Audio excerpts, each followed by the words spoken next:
Retomamos nuestro tema donde lo habíamos dejado. Hemos estado considerando la humanidad de Jesucristo y hemos llegado a la conclusión de que, puesto que Jesús de Nazaret fue concebido vinculado a una mujer, en el sentido de ser instrumento, no otra cosa, está vinculado a Dios en cuanto a deidad, está vinculado por medio de una madre humana a la humanidad, y entonces Jesús es hombre.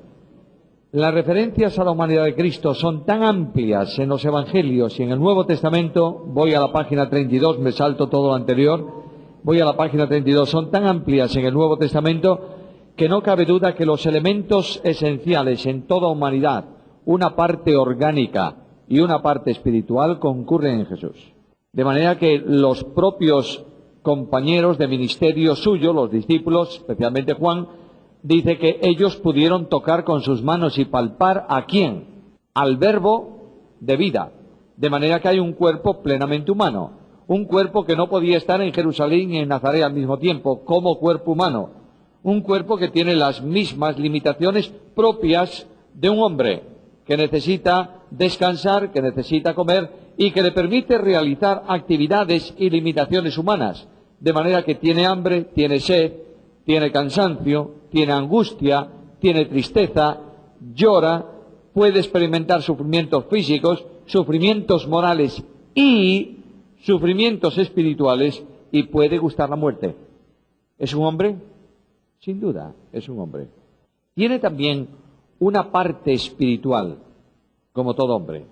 Todos vosotros sabéis que el hombre es un conjunto de dos grandes partes, subdivididas a su vez en otras muchas. De manera que hay una parte orgánica, natural, biológica, que es el cuerpo.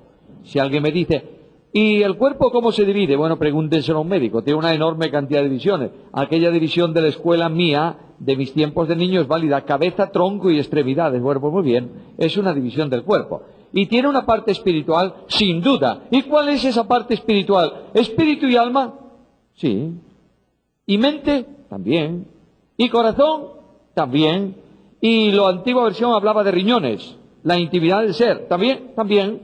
Luego divide la parte, pero efectivamente hay una parte alta, elevada, en el entorno espiritual, anímico de la personalidad del hombre, que es el espíritu, y otra más abajo, que es el alma.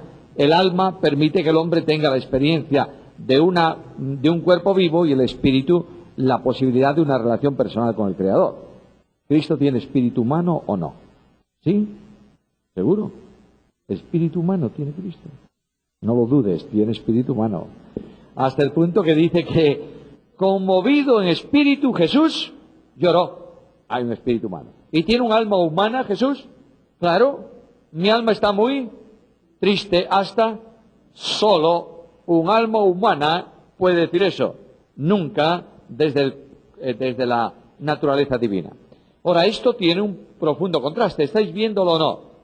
Nos encontramos con un ser en donde existe a la vez una forma, o se expresa, se manifiesta una forma existencial propia de Dios, porque es Dios, y una forma existencial propia de hombre, ¿por qué? Porque es hombre. Ahora, ¿puedes tú conjugar esas dos cosas? No. No hay mente que pueda buscar una exposición o una consideración porque no tiene referente. Nadie así. De manera que no podemos hacer estudios comparativos, porque no hay nadie comparable. Él es así, el Hijo de Dios es así. Jesús es único y es irrepetible. Ahora, si Jesús es Dios, ¿sí?, y Jesús es hombre, tenemos que preguntarnos qué subsistencia hay de ese Dios hombre. La naturaleza divina subsiste eternamente en la persona divina que la expresa. Antes de eso, quiero deciros que personalidad no es una parte de la naturaleza, sino la expresión comprometedora de la naturaleza. Por ejemplo, yo tengo personalidad jurídica. ¿Qué significa? Que yo puedo comprometerme, ¿es así? Ahora, si tú traes una persona humana, que es un tonto, un mongólico profundo, ¿es un hombre? Sí. ¿Es una persona humana? ¿Tiene personalidad jurídica? ¿Por qué? Porque carece del sujeto de atribución de sus acciones. Un mongólico te da una bofetada y tú no puedes denunciarle. Bueno, puedes denunciarle si quieres, pero es lo mismo, porque realmente no te van a hacer ningún caso. ¿Qué le vas a hacer? Bueno, los mongólicos no suelen pegar bofetadas, suelen pegarlo los inteligentes. De modo que eso es así. Pero quiero decir que tú no puedes procesar a alguien que no tiene personalidad jurídica. Bueno, porque le falta el sujeto de atribución. Ahora, si no hay ningún problema en el sujeto de atribución de la naturaleza divina, ¿por qué? Porque es Dios, eternamente. Luego, todo cuanto Dios, el Hijo de Dios, el Verbo eterno realiza, desde el acto creador a cualquier otro, el responsable, el sujeto responsable, no es la naturaleza divina. ¿Quién es? La persona divina, que se expresa por medio de la naturaleza divina, ¿está claro? Es decir, la naturaleza es la expresión visible de la razón del ser. Y la atribución de responsabilidad es la personalidad de ese ser.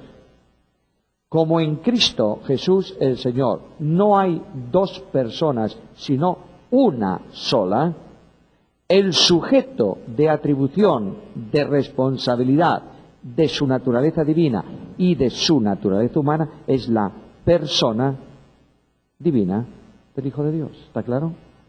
Ahora, sorprendentemente, esa persona divina es también una persona divino-humana, porque es Dios y es hombre. No es una persona divina y una persona humana, es una persona divino-humana porque tiene dos naturalezas. Y surge un concepto nuevo en la teología, el concepto Dios-hombre. No Dios y hombre, sino Dios-hombre, que en griego es ese concepto tan conocido, tan socorrido, theos, Dios, antropos, hombre, theo, antropos o theoantrópica, según quieras referirte a la persona o a la expresión de la personalidad. De manera que a Cristo le es tan esencial y propio lo que recibe de María en el sentido de humanidad, no de otra cosa, como lo que recibe de Dios en el sentido de deidad. Está tan vinculado a la humanidad porque es hombre, como a la deidad porque es Dios. Ahora, el gran problema es esa unidad de las dos naturalezas se realiza es impersonal, es decir, la persona se apropia de ellas o es en personal, es decir, en el núcleo de la persona. Bueno, la unión hipostática es una unión en personal. Yo no sé si me estáis siguiendo esta distinción entre en e in. No. No tengo ninguna, está bien, están todas perfectas. Si no, los doctores lo pueden certificar. Yo tengo una uña encarnada, ¿qué es eso? Hacia adentro, se ha metido en, ¿sí? Pero esto no es la naturaleza humana ni divina en la persona. Es decir, no hay un hombre en el que Dios se mete dentro, ¿está claro? Sino todo lo contrario. La naturaleza divina y la naturaleza humana están en el núcleo de la persona. Es decir, es una unión hipostática porque es una unión en personal. ¿Lo entendéis? A lo mejor no, pero esta es la verdad y no puedo explicarlo de otro modo. Quiero deciros con esto algo muy importante. La razón de esto es que hay solamente un sujeto atributivo, un yo, que dialoga con un tú. Esta es una persona. Yo hablo contigo y te llamo tú. Luego hay dos personas ahí que dialogan o no. Muy bien. Cuando Cristo se dirige al Padre, nunca hay dos yos, uno de su naturaleza divina y otro de su humana. Hay un solo yo que dialoga con el gran tú que es el Padre. ¿Está claro o no? Bien. Luego lo que hay ahí es una unión de dos naturalezas en el núcleo de la persona. Ahora lo entendemos mejor, ¿verdad? Por eso hay un solo yo en Jesucristo. Ahora, a ese único yo de Jesucristo se le pueden atribuir tanto condiciones humanas como condiciones divinas. De ahí que muchas veces en el diálogo de propiedades a Cristo se le atribuyen indistintamente asuntos que corresponden a la humanidad siendo Él el Hijo de Dios. Vamos a ver, ¿Jesús es Dios o no? Empecemos por ahí, ¿sí? ¿Por qué dice que Jesús comió? ¿Cómo? Porque es hombre. Luego, ¿está un solo yo ahí o no? Claro. Pero oye, pero la persona divina come. ¿Pero puede comer por su naturaleza humana? Bueno, ahí tenéis el diálogo de las atribuciones de la personalidad de Jesús. Escuchadme bien, por favor. Ese asunto complejísimo se llama comunicación de propiedades. Un hombre no es omnipotente nunca. ¿Está claro o no? Pero el hombre Jesús de Nazaret dijo al mar, calla y enmudece, ¿es omnipotente? ¿Quién le comunica a esa naturaleza humana la omnipotencia? La persona divina del Hijo de Dios. Pero las naturalezas no se mezclan jamás. No es una mezcla divino-humana ahí todo revuelto. La naturaleza divina está absolutamente separada, totalmente separada de su naturaleza humana, es decir, no se mezclan entre ellas, pero las dos están presentes en la persona divina del Hijo de Dios. Comprendemos ahora un poquito más lo que es la unión hipostática. De ahí que podemos atribuir a la naturaleza humana lo que corresponde a la divina, y podemos decir, no que Dios come, pero podemos decir que quien comía era Dios, ¿sí? Bien. ¿Es complejo eso? Sí, muy complejo. De manera que con que sepamos que la unión hipostática es la subsistencia definitiva de dos naturalezas en la persona divina del Hijo de Dios es suficiente. Esa unión hipostática puede, a ver si encuentro otra cosa más por acá para deciros dónde voy. No sé dónde voy. Ah, ya lo encontré. La página 36. Cuando hablamos de Jesús el hombre y su naturaleza humana, estamos hablando de un elemento físico limitado como hombre que ocupa tiempo, lugar y espacio, ¿verdad? A esa naturaleza humana se le comunica el conocimiento divino en la necesidad que es precisa para la ejecución de la obra que le ha sido encomendada. Como Mesías tiene poder sobre Satanás, no porque es un hombre, sino porque es Dios manifestado en carne. Y esa naturaleza humana, la persona divina, le comunica la omnipotencia en los momentos necesarios. Pero guarda también la limitación de su humanidad cuando no es preciso. Por eso ayer mencionaba aquel versículo de que del día y de la hora nadie sabe, si ni los ángeles, ni el Hijo. ¿Hijo en qué sentido? ¿Es que Jesús es el Hijo de Dios o no? Sí. ¿Por qué? Porque su naturaleza humana subsiste ¿en qué persona? En la persona divina del Hijo de Dios. ¿Como naturaleza divina conoce el día y la hora o no? Sí. Como naturaleza humana no. Porque la comunicación de esa propiedad divina, de naturaleza a naturaleza, se realiza por medio de la persona, que comunica lo necesario en cada instante. ¿Está claro? No mucho, pero es por ahí. Bien. Esto nos lleva a un asunto que la teología evangélica, especialmente la teología sajona, no toca, que es la psicología de Jesús. Eso es un razonamiento lógico de la teología alemana. Recomiendo a los estudiantes de la Biblia que comiencen a leer teología alemana. No es que los alemanes dicen blanco y los sajones dicen negro, no, pero dicen blanco de otra forma. Los dos dicen blanco, pero de otra manera. Hay una cuestión muy importante que es la psicología de Jesús, especialmente en orden a conciencia y libertad. Como hombre, la unión hipostática, que es un misterio, desborda absolutamente la comprensión de la capacidad humana, es esto, ¿verdad? De la misma manera, la concepción de la conciencia en Jesús, de la psicología profunda del hombre Jesús, es también un enorme misterio, No podemos avanzar en una línea que realmente la Biblia define poco, pero lo define. Prueba de ello es que Jesús, desde su psicología humana profunda, dice en su agonía de Getsemaní, no lo que yo quiero, sino... ¿Es que hay discrepancia entre el Logos y el Padre? No, pero hay una psicología profunda en el hombre Jesús. que siente un terror tremendo a una experiencia que como hombre no había vivido nunca, la muerte espiritual, por la que él ora con gran clamor y lágrimas, Hebreos capítulo 5. Ahora tenemos que entrar en esa cuestión. Hay dos posiciones esenciales en el estudio de la psicología profunda de Jesús. Una, la posición de la Iglesia Oriental. ¿Qué es eso de Iglesia Oriental? Vosotros sabéis que el cristianismo se ha dividido en dos ramas. La rama oriental de las iglesias orientales y la rama occidental. Las iglesias orientales no han tenido los problemas teológicos que tuvieron las iglesias latinas, occidentales, porque la confrontación con que se encontraron no exigía ese estudio. De modo que, por ejemplo, la generación intratrinitaria no se ha estudiado prácticamente por la iglesia oriental. Sí, por la iglesia occidental, por necesidad de confrontación en un diálogo filosófico con toda la filosofía aristotélica, platónica, etcétera, etcétera, etcétera, tuvieron que investigar esa cuestión. Tampoco en cuanto a psicología, la Iglesia Oriental cerró ahí y dijo, eso no es investigable, punto, se acabó.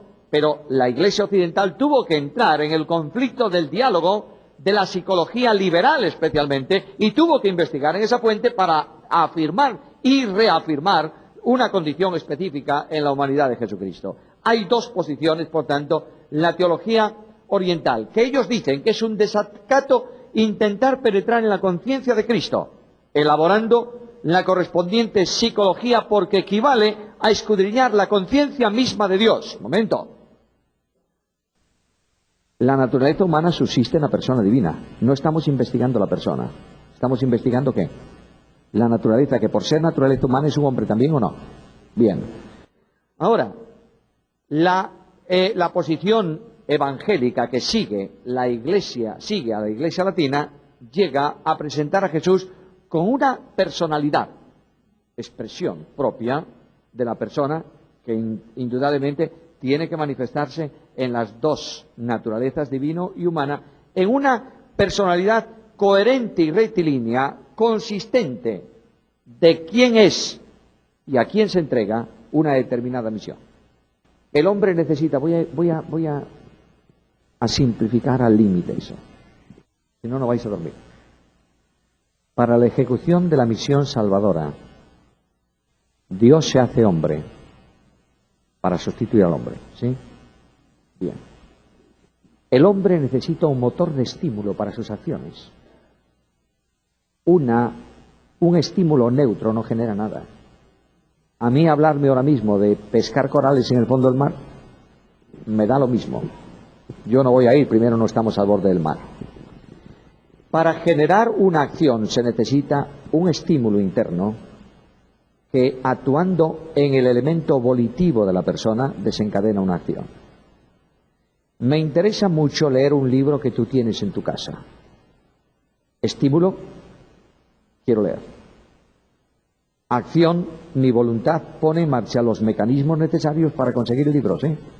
Y si tú no me lo traes el martes, yo te lo pido. ¿Puedes traerme el libro tal? Sí. ¿Qué pasa cuando llegues el martes? ¿Qué es lo primero que haces tú? Correr a él y pedirle, ¿me trajiste el libro? Oh, me olvidé.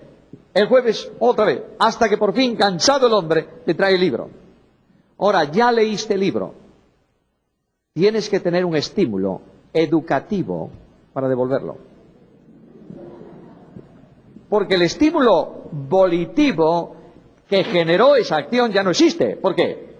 Pues ya lo he leído. Por eso es tan fácil perder el libro y perder el amigo. Porque a ese corazón entenebrecido y lleno de miseria, egoísta, que no devuelve el libro, corresponde una acción de escapar del amigo para que no te lo pida. Bueno, aquí tenemos una imagen de funcionalidad humana, ¿verdad? Jesús necesitó un estímulo, entre otras cosas, para ir a la cruz, desde el punto de vista de hombre. Y prueba de ello es que en la agonía de Getsemaní, Dios envió ¿a quién? Un ángel, ¿para qué? Para confortarle, para restaurarle al confort. ¿Eso es lo que significa? Él estaba muy inconfortado. ¿Por qué? Porque se trataba de una experiencia de separación del Padre a causa no de su pecado, sino del mío. ¿Es esto? y de pronto el estímulo que le llena de confort íntimo es por el gozo puesto delante de él, sufrió la cruz. Aquí tienes el estímulo. Luego, ¿hay una psicología humana en Cristo? Sin duda alguna. Los evangélicos reconocen rasgos personales en su dimensión humana, tanto externa como relacional, pero no es imposible descubrir en esas relaciones lo que se llama autoconciencia. Prueba de ello es que Jesús dice, si es posible, pase de mí este vaso. Bueno, simplemente, queridos hermanos, he abierto una vía de pensamiento. Ahora, si no llegamos a profundizar primeramente en la cristología, muy mal vamos a andar para profundizar en la psicología de la naturaleza humana de Jesús. Pero hay que estudiar por ahí. Ahora, en Jesús hay además una cristología implícita. Jesús no hizo nunca una definición de su persona ni de su misión. ¿Ha quedado? Vosotros veis que Jesús haya dicho, voy a definirme quién soy yo. No lo hizo. Dijo varias veces, yo soy la luz del mundo, yo soy pero no habló de su persona ni de su personalidad. Pero indudablemente realiza acciones cuyo comportamiento se convierten en un exponente real explicativo de quién es Jesús. Solo Dios puede perdonar pecados, ¿verdad? Luego esa acción ya expresa una verdad bíblica sobre quién es Jesús. Por eso se llama de cristología implícita, porque en sus acciones se expresa la condición personal de Jesús. Leed la página 38. Con calmita, esta noche en casa es una buena medicina. Leéis esa página y procurad encontrar que Jesús, en relación con el Padre, se constituye en obediencia hasta alcanzar la muerte. Ahora investiga por ese lado todo lo que eso significa y descubrirás el profundo alcance de Filipenses capítulo 2, versículos 6 al 8. Voy a pasarme, no puedo pasarme, algo más tengo que decir ahí. La libertad de Jesús, ¿cuál es? La libertad de una persona se expresa cuando el sujeto de esa persona, que está integrado, orientado a un fin, puede ejecutarlo. Eso es libre. Por ejemplo, yo como persona puedo estar orientado a estoy orientado a un fin moral, ¿verdad? Me gustaría que todo el mundo fuese libre, tuviese mantenimiento, tuviese recursos, pudiese vivir cómodamente. ¿Soy libre para hacerlo? No. Tengo limitaciones. Por tanto, mi libertad está condicionada a una determinada acción. Yo quisiera, pero no puedo. La libertad de Cristo está expresada en que Él, como sujeto absoluto, quiere redimir. Desciende al mundo de los hombres para redimir. Lo hace voluntariamente y redime. ¿Está claro? Luego ahí tienes tú una orientación de la voluntad de Cristo. Por eso Él podía decir, yo sé quién soy. Yo y el Padre somos uno. Él sabía muy bien quién era Él. Él puede decir, yo sé quién me ha enviado. Me ha enviado el Padre. Y yo sé qué tengo que hacer. Voy a morir en la cruz porque para esto he venido. Ahí tienes la enorme esfera de la libertad de Jesús. Todo bajo su control, pero todo voluntario. Cristo viene en un acto de máxima libertad. La libertad, hermanos y amigos, no es hacer lo que quieres, sino lo que debes. Que es muy distinto, ¿eh? A veces decimos, yo soy libre y hago... Un momentito, tú eres un esclavo. Un hombre libre es el que dice, es el borracho, que dice, como soy libre y tengo una botella de whisky, me la bebo. No eres libre. Libre sería que teniendo la botella de whisky, tú digas, como soy libre, no la bebo. Eso es la libertad. Ahora, el Hijo de Dios, en la absoluta expresión de libertad, sin condicionante alguno, tomó la vía de lo conveniente. Siendo en forma de Dios, no estimó el ser igual a Dios como cosa a que aferrarse, sino que se despojó a sí mismo tomando, es libre absoluto. Ahí tenéis la enorme psicología, profunda psicología del Verbo de Dios encarnado. infancia de Jesús. Ahora sí, ya estamos en una recta fácil, pero tenemos que terminar esto hoy. Vamos a sintetizarlo rapidísimamente. El periodo de la infancia de Jesús se divide en 3 etapas: cumplimiento de preceptos legales, huida a Egipto y subida a Jerusalén con el regreso a Nazaret. Ya tenemos la infancia de Jesús dividida en 3. Cumplimiento de preceptos legales. Al 8º día fue llevado por sus padres al templo, conforme a lo que la ley establecía para la circuncisión. Aquellos padres pobres, sin recursos, ofrecieron la ofrenda del pobre, un par de tórtolas, porque no tenían otros elementos para ofrecer. ¿Qué os parece? A ver, ¿qué os parece? El heredero del trono de David no tiene otra cosa que ofrecer, porque nace en pobreza, ¿verdad? Ahora, después de esto, tenemos la huida a Egipto. Bueno, hay citas de Levítico, eso ya es muy fácil de ver en casa. La huida a Egipto, ¿por la maldad de quién? De Herodes el Grande. Herodes el Grande es el que se consideraba a sí mismo como el rey de Israel y por tanto como el Mesías redentor de Israel. Herodes era aparte de todo, era un astuto, criado en el entorno de los romanos, amigo de los césares, vinculado a ver si yo puedo, amigándome con ellos en algún momento, darle un zarpazo a estos y yo me quedo con el territorio de Palestina. Era un asmoneo, no era un heredero. Y los judíos lo aguantaban simplemente porque Herodes no se andaba con tonterías. Le gustaba cortarle el cuello a todo aquel que se oponía. Su hijo lo mismo, y su nieto también. Así que eran una raza curiosa, esta de Herodes. Y claro, Herodes está cómodo ahí, está construyendo un templo grande, etcétera, etcétera, etcétera, y de pronto le viene un problema serio a Herodes que él no esperaba. Ahí alguien le pregunta, ¿dónde está quién? El rey de los judíos. ¿Quiénes se lo dicen? Magos, es decir, gente científicos. No eran magos que andaban por ahí buscando el horóscopo, eran científicos. El astrónomo, que también vinculaba a la astrología, pero el astrónomo eran muchas cosas, a veces médicos, posiblemente caldeos del entorno babilónico. Bueno, ¿para qué vamos a parar ahí? Vienen unos científicos a decirle, ¿dónde está? Claro, ellos vienen buscando al rey donde lógicamente debía estar. ¿Sabéis en qué sitio? En el palacio. Pero ahí no lo encuentra. Y es Herodes el que le llama a los religiosos, porque Herodes conocía y sabía que Israel esperaba el Mesías, y él no era el Mesías, ¿eh? Si va a aparecer él con artículo rey de los judíos, lo mejor es que lo matemos, para que nadie haga sombra al reino. La determinación suya es tan violenta que cumple también la profecía de matar a los niños.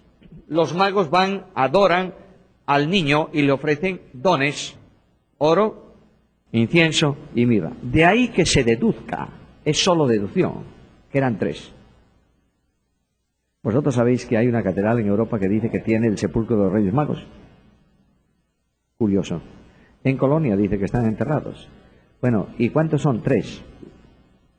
Y además le hemos puesto nombres: Melchor, Gaspar y Baltasar. Está bien. Lo que sí sé es que eran científicos del Oriente, gentiles, que traen dones. Algunos ven en esos dones el reconocimiento de la humanidad en la mirra, del oro como rey y del incienso como Dios. Bueno, es una alegoría más de las muchas que hay en la Biblia, que hay en la historia de la Iglesia. De ahí parte a Egipto para el cumplimiento profético, y de Egipto, después de la muerte de Herodes, regresa nuevamente a Palestina y se asienta en Nazaret, donde su padre o era o comienza a ser carpintero. Carpintero ahí no solamente es el que trabaja con la madera, es el que hace estructuras para las casas de madera.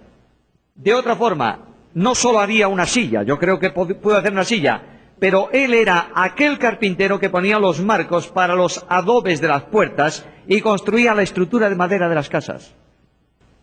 Por eso Jesús, utilizando ese simbolismo, dice: yo edificaré, construiré mi iglesia. Este Jesús, durante su juventud, estudia el oficio y se le llama no solamente el hijo del carpintero, sino que se le llama a él también el carpintero. Probablemente como hijo mayor, si José murió, Jesús, como carpintero, tuvo que asumir la responsabilidad del mantenimiento de su hogar. Bueno, estas son especulaciones, no tengo ninguna base bíblica para decirlo. Pero el ambiente familiar de Jesús fue muy interesante. ¿Había en su casa un profundo respeto por la ley de Dios? Sí. Y una observación de su madre sobre los acontecimientos. De modo que dice que María guardaba todas estas cosas dice la versión antigua, confiriéndolas. Es decir, atesorándolas, ¿en dónde? En su corazón. Ahora, una vez asentado ahí, tenemos otra experiencia de la infancia-adolescencia de Jesús a los 12 años. Sus padres lo llevan con ellos a Jerusalén para el cumplimiento de la Pascua. Y cuando los padres vienen retornando con los peregrinos, normalmente se hacían grupos de peregrinos. Hay una enorme riada de peregrinos que retornan al norte, otros van por otro lado, unos siguen el camino de Samaria, los menos para no mezclarse con los samaritanos, otros van y dan vuelta por un camino mucho más largo, y muchas veces, las mujeres se separaban de los hombres en tramos del camino, porque ellas querían hablar, yo diría, de moda, y los hombres de campos. Bueno, era así. De modo que ahí van dos grupos, de manera que María piensa que Jesús va con el grupo de su padre y José piensa que va con el grupo de su madre. Resulta que no iba ni con uno ni con otro. El gran problema es que en algún momento de alto en el camino, para comer o para lo que fuese, ¿dónde está Jesús? No está. Y ahí los dos, padre y madre, retornan a Jerusalén. Yo me imagino que José, no sé, pero yo creo que María sabía muy bien dónde estaba Jesús. Y van al templo y lo encuentran. Se había quedado. Había entrado en donde los rabinos enseñaban la ley, donde había clase diaria en la facultad de teología de entonces. Y ahí, en esa facultad de teología, donde se sentaban los que iban a ser maestros, hay un niño de 12 años que entró. Imaginaros el impacto. Los grandes maestros miran al niño y observan varias cosas. Una de ellas seguramente que observaron la tremenda atención que prestó a aquello, ¿sí? Porque él había entrado allí para enseñar a los maestros lo que había recibido de su padre, ¿verdad? ¿Sí? No. Él entró para aprender. Entró para oír las enseñanzas. Jesús, como hombre, ¿aprendió o no? Claro. Jesús, como a los 12 años, no conocía la Biblia de memoria porque era Dios.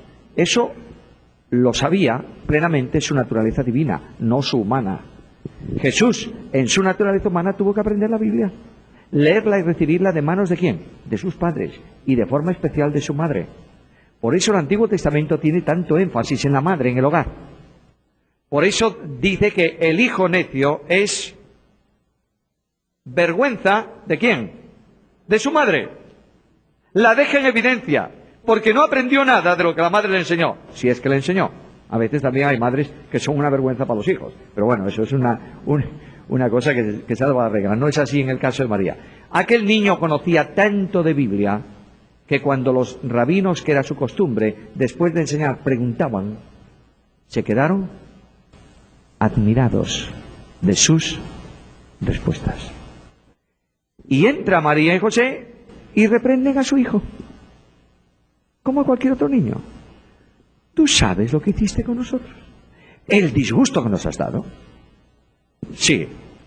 Y subió con ellos y les estaba sujeto. Tremendo. El Hijo de Dios, en su naturaleza humana, sujeto a sus... Ahora hay algo muy importante, queridos hermanos. Sus padres son ejemplo a los padres hoy. Le habían enseñado al niño, ¿qué cosa? La Biblia. Yo pregunto si los padres creyentes, y terminamos ya, si los padres creyentes de nuestros días enseñamos Biblia a nuestros niños. Todavía más, permitidme hacer una aplicación muy seria y muy solemne. Si los padres creyentes conocen la Biblia. Muchas veces pongo esto como ejemplo y causa sonrisa, a mí me causa tristeza. levántate el domingo próximo en el culto de la mañana y leamos por favor Sofonías 2:2. ¿Sofo qué? ¿Cuánto tiempo hace que no has leído Lamentaciones? ¿Cuánto tiempo hace que no lees Nahum?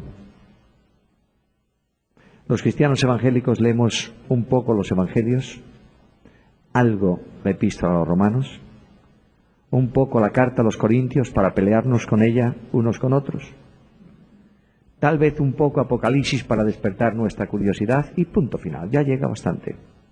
No. Hay que leer la Biblia porque Jesús nos da ejemplo, ¿sí?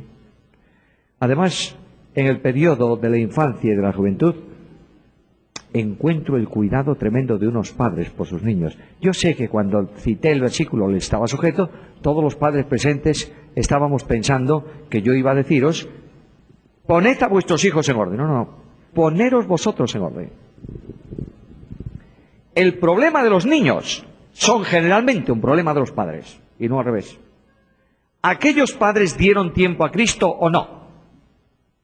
Sí, Señor. ¿Cuánto tiempo dan los padres de hoy a sus hijos? Una de las frases más impresionantes de Abraham es esta. Iban los dos juntos. ¿Podemos decir esto de los padres creyentes hoy? Yo sé que vivimos en un mundo lleno de problemas, sé que hay que trabajar mucho, yo sé todo eso y muchas disculpas más. Dale tiempo a tu hijo, por favor. Que no haya una sola noche en donde tu hijo se acueste sin que tú le hables de Jesús. No lo esclavices tampoco haciéndole aprender de memoria cosas que él no entiende. Explícale la Biblia. Nuestros niños en España están saturados de los dibujos de los japoneses estos, no sé de quién, de los comandos espaciales. Detrás de un héroe de la televisión el niño no tiene nada. Detrás de un héroe de la Biblia está Dios. Lleva los niños a Jesús. Condúcelos a la verdad de la Biblia y en el mismo orden de prioridades se establece la vida cristiana. Porque para mí el vivir es Cristo. Dios añada su bendición sobre cada uno de nosotros.